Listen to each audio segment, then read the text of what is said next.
চিরবৈরী প্রতিবেশী দেশ পাকিস্তান নিয়ে ভারতের আচরণ যেন একঘেয়ে ছকে বাঁধা। বিষয়টি এমন যে কাশ্মীরে কোনো হামলা হলেই ভারত এ দায় চাপিয়ে দেয় পাকিস্তানের উপরে।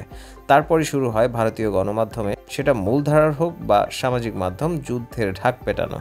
এমনকি অবসরপ্রাপ্ত ভারতীয় সেনা কর্মকর্তারা ও বিশ্লেষকরা টিভি স্টুডিওতে এসে যুদ্ধের ঘোষণা দেন এবং রীতিমতো জয়ও ঘোষণা করেন। হিন্দুত্ববাদী বিজেপি এবং তাদের সামাজিক মাধ্যমের প্রভাব এই উন্মাদনাকে বহুগুণে বাড়িয়ে দিয়েছে।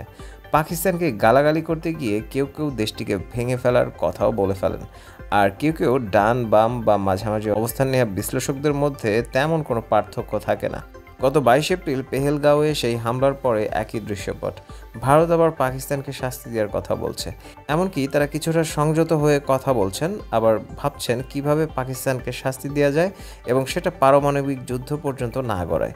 তবে কাশ্মীরে ভারতের দখলদারিত্ব নিয়ে কিছু প্রতিবাদী কণ্ঠ কার্যত নেই বললেই চলে। কেউ কেউ সীমিত হামলা থেকে শুরু করে চূড়ান্ত সমাধানের মতো ভয়ঙ্কর পরিকল্পনাও হাজির করছেন, যার মধ্যে নিহিত আছে গণহত্যার সম্ভাবনাও। এই প্রেক্ষাপটে প্রয়োজন বাস্তবতা ও দায়িত্ববোধের আলোকে আলোচনা করা, কারণ এই যুদ্ধ উন্মাদনা শুধু ভারত পাকিস্তান নয়, দক্ষিণ এশীয় অন্যান্য দেশগুলোকেও বিপদের মুখে ফেলতে পারে।